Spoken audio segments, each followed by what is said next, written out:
Hi friends, ഒരുപാട് നാളായി നമ്മൾ ചാനൽ വീഡിയോ ഒക്കെ ഇട്ടിട്ട്. അത് മടി പിടിച്ചതായിരുന്നു കേട്ടോ. മടി പിടിക്കാൻ കാരണമുണ്ടായിരുന്നു.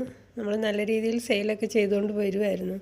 അപ്പം നമ്മുടെ ഈ കൊറിയർ സർവീസുകാർ, DTDC കൊറിയർ സർവീസുകാരാണ് എൻ്റെ ഈ മനം മാറ്റത്തിന് കാരണമായത്. ഞാൻ അയച്ച ചെടികളൊന്നും കസ്റ്റമേഴ്സിന് കറക്റ്റായിട്ട് എത്തിച്ചു കൊടുക്കുന്നില്ലായിരുന്നു. അപ്പം ഒരുപാടില്ല, ഒരു കംപ്ലൈൻറ്റേ വന്നുള്ളൂ. പിന്നെ അവർക്ക് ഞാൻ പൈസ റിട്ടേൺ ചെയ്ത് കൊടുത്തു. അത് കാരണം അങ്ങനെ അന്ന് നിർത്തിയതായിരുന്നു. എനിക്ക് അങ്ങോട്ട് വീഡിയോ ഇടാൻ പറ്റിയില്ല.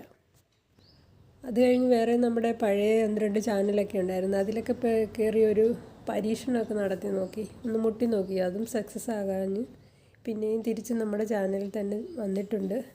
അപ്പം പിന്നെ പുതിയതായിട്ട് വീഡിയോ ഒക്കെ ഇട്ട് തുടങ്ങുകയാണ്. നിങ്ങളുടെ സപ്പോർട്ട് ഉണ്ടാകുമെന്ന് പ്രതീക്ഷിക്കുന്നു. അപ്പോൾ ഇത് നമ്മുടെ അഡീനിയം തൈകളാണ് കേട്ടോ. വിത്ത് പാകി മുളപ്പിച്ചതാണ്. ചെറിയ തൈയിൽ തന്നെ ഞാൻ ഗ്രാഫ്റ്റ് ചെയ്ത് നോക്കിയിരുന്നു. പക്ഷേ ഗ്രാഫ്റ്റിംഗ് ഒന്നും സക്സസ് ആയില്ല. അത് പോയതിന് ശേഷം പിന്നെ ഇതിൽ നല്ലപോലെ ബ്രാഞ്ചസ് വരുന്നുണ്ട്. അപ്പോൾ ഇത് ബുഷിയായിട്ട് വളർത്തണമെന്നുണ്ടെങ്കിൽ നമ്മൾ ചെറുതിലേ തന്നെ ഈ കട്ടിങ് ചെയ്ത് കൊടുക്കുകയാണെങ്കിൽ നല്ലപോലെ ബുഷിയായിട്ട് വരുമെന്ന് തോന്നുന്നു. നോക്കിക്കേ, നിറയെ അധികം ബ്രാഞ്ചസ് വരുന്നുണ്ട്. അപ്പം നമ്മൾ ചെടിയെ ബുഷിയായിട്ട് നിർത്താൻ ഇങ്ങനെ ചെറിയ പ്രായത്തിൽ തന്നെ, എന്ന് വെച്ചാൽ ഒരു വർഷമൊക്കെ ആകുമ്പോൾ തന്നെ അതിനെ ഒന്ന് കട്ട് ചെയ്ത് വിട്ട് കൊടുത്താൽ നിറയെ ബ്രാഞ്ചസ് വരും. അപ്പം നിറയെ പൂക്കളായിട്ട് വരും. അത് കാണാനല്ലേ രസം. ഒറ്റ ബ്രാഞ്ചിൽ ഒറ്റ ഒരു ശാഖയിൽ പൂക്കൾ വരുന്നതിൽ നല്ലത് കുറേ ശാഖകൾ ഒന്നിച്ച് വന്നിട്ട് അതിൽ നിറയെ പൂക്കൾ വരും. ഇത് നാടൻ വെറൈറ്റി ആകുമ്പോൾ നിറയെ പൂക്കൾ ഉണ്ടാവുകയും ചെയ്യും ഇതിൽ. അതുപോലെ തന്നെ ചെറിയ തൈ ആയിരിക്കുമ്പോൾ തന്നെ അതിനെ നമ്മൾ കട്ട് ചെയ്യുമ്പോൾ അതിൻ്റെ കോഡക്സ് നല്ലതുപോലെ വലുതായി വരും. ഇത് കുഞ്ഞു തൈയാണ് കേട്ടോ, 2-3 മാസം ആയിട്ടേ ഉള്ളൂ. ഇത് കുറച്ച് വലിയ തൈ ആയതിനു ശേഷം ഞാനത് കട്ട് ചെയ്ത്. അതിൻ്റെ കോഡക്സ് അത്ര വലുതായിട്ടില്ല, പക്ഷേങ്കിൽ ഇതിൻ്റെയൊക്കെ നല്ല വലുപ്പം വെച്ചിട്ടുണ്ട്. ഇത് ഞാൻ കഴിഞ്ഞ മാസം വാങ്ങിയ ഒരു റോസാ ചെടിയാണ് കേട്ടോ.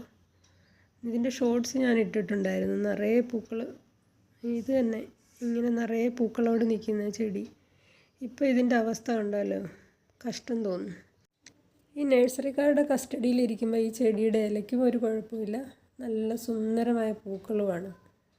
ഇതിനെ നമ്മൾ വീട്ടിലോട്ട് കൊണ്ടുവന്ന് റീപോട്ടിങ് ചെയ്ത് കഴിഞ്ഞ് നോക്കിക്കേ, ഒരാഴ്ച കൊണ്ട് ആ ചെടിയുടെ ഇലയിലും വന്ന മാറ്റം നോക്ക്. പൂ വിരിഞ്ഞ് കഴിഞ്ഞതിന് ശേഷം ഞാൻ അതിന് കട്ട് ചെയ്ത് കളഞ്ഞതാണ്. അപ്പോൾ അതിൽ പുതിയ മുട്ട് വന്നതാണ്. പുതിയ മുട്ട് വിരിഞ്ഞ് വന്ന പൂക്കളുടെ അവസ്ഥ കണ്ടോ. എന്താ ഇതിന് കാരണമെന്നറിയാൻ വയ്യ. വളമായിട്ട് നമ്മൾ എല്ലുപൊടിയും വേപ്പിൻ പിണ്ണാക്കും ഒക്കെ ഇട്ടാണ് റീപോട്ട് ചെയ്തത്, കമ്പോസ്റ്റും ഒക്കെ ചേർത്ത്. ഇനി അതിൽ വരുന്ന എന്തെങ്കിലും പാകപ്പിഴവാണോ എന്നറിയില്ല, ഈ കമ്പോസ്റ്റിലുള്ള. അങ്ങനെ വരുമ്പോൾ ഇലയ്ക്ക് ഇങ്ങനെ പുള്ളി രോഗം വരുമോ അറിയില്ല. നീം ഓയിൽ സ്പ്രേ ചെയ്യുന്നുണ്ട്, എന്താകുമെന്ന് നോക്കാം നമുക്ക്.